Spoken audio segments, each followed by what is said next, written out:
I know most of you girls dream of having a billionaire fall for you. Well, I had two of them, and right now, they are both standing at the edge of a cliff in the pouring rain, ready to end each other just to hear me say one name. On my left is Julian, the golden boy. He owns half the tech industry and has a smile that could melt diamonds. On my right is Zane, the Prince of Shadows. He's the heir to the private military empire, and he's never lost a fight in his life. They've been best friends since they were 5, but today, that friendship is dying. Choose, Chloe, choose! Julian screams, his white silk shirt soaked with blood and rain. Tell him you're mine, or I swear I'll jump.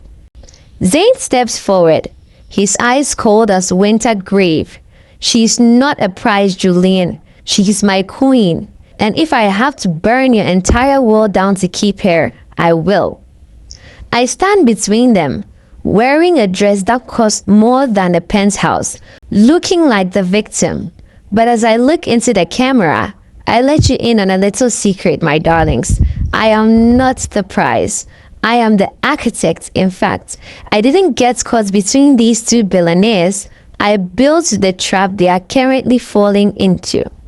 To understand why these two titans are trying to kill each other, you have to know who I was before the designer heels and the private drivers. I was a scholarship girl at St. Jude's Academy. I was the one who cleaned Julian's shoes and did Zane's homework while they laughed about how people like me were just background noise in their movie. They broke my heart 3 years ago. It was a bet, a stupid, cruel billionaire boy bet.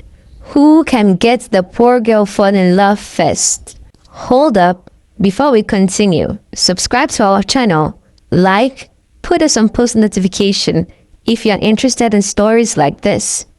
They recorded me confessing my love, played it at the senior prom, and laughed while I ran out into the night. I didn't cry. Well, I did.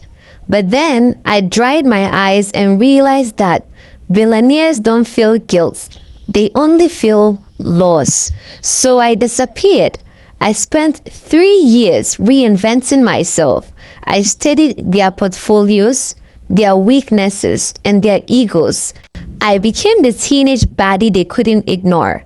I returned to the city not as Chloe the nerd, but as Coco Vane, a mysterious socialite with a bank account that seemed bottomless, thanks to a few strategic stock market moves and a very wealthy, very dead uncle who never existed. The plan was simple: divide and conquer. First, I targeted Julian. I knew he loved a challenge. I showed up at his charity gala in a dress made of literal gold. I didn't talk to him. I ignored him all night.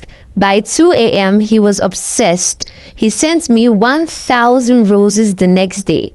I sent them to the local trash dump and mailed him the receipts. He was hooked. Next, I found Zane. Zane didn't want a challenge. He wanted a soulmate.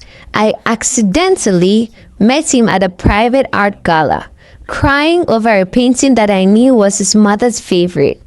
Within a week, he was telling me secrets he hadn't even told his therapist. For 6 months, I lived a double life. I was Julian's fiery, untouchable goddess on Monday, and Zane's soft, mysterious muse on Tuesday. I made sure they never saw me with the other, and I planted seeds of doubts. I would leave one of Julian's cufflinks in Zane's car. I'd whisper to Julian that Zane was talking about a new girl who sounded exactly like me. The two best friends who used to share everything stopped talking. They started competing. If Julian bought me a yacht, Zane bought me an island. And if Zane threw me a party in my honor, Julian would buy the building next door just to shut it down. I was draining their bank accounts, but more importantly, I was draining their sanity. But everybody has a moment where the plan goes off the rails. My moment was the night of the Red Moon Gala. Julian and Zane both showed up to propose.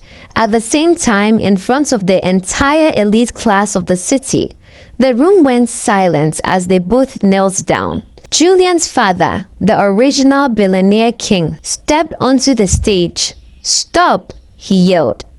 "Neither of you can marry her because she's already married." He held up a document, a marriage certificate. To him, the room gasped. I felt the air leave my lungs.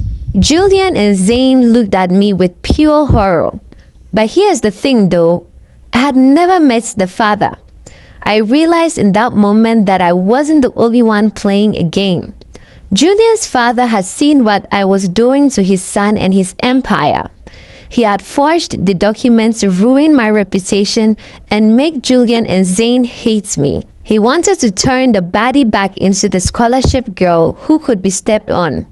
But he underestimated one thing. I had a secret partner, Maya. Maya was one of the girls Julian and Zane used to bully and had tried to destroy. She stepped out from the shadows.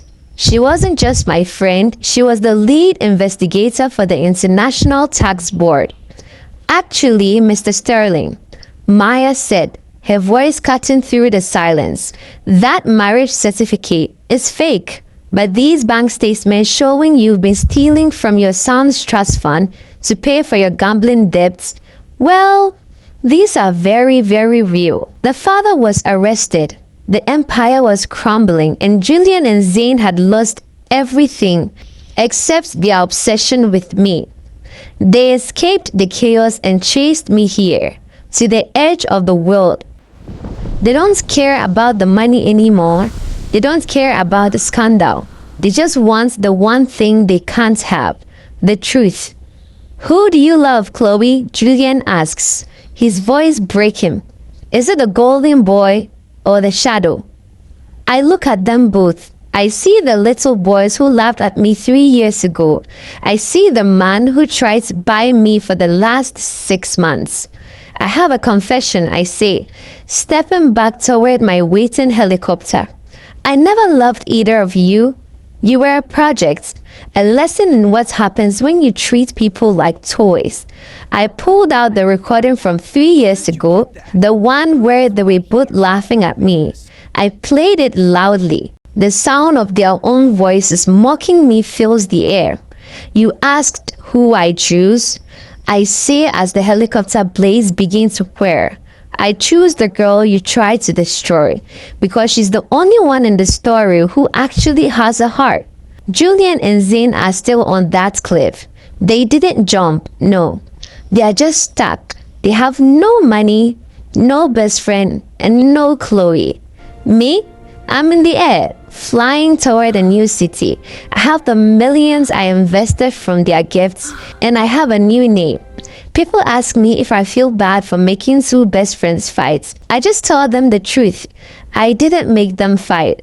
I just gave them a mirror, and they didn't like what they saw. Being a baddie isn't about being mean. It's about making sure the people who hurt you never forget your name. And trust me, they never will. If you're enjoying this story, be sure to subscribe, leave a like, and put us on post notification. There will be so much more coming your way.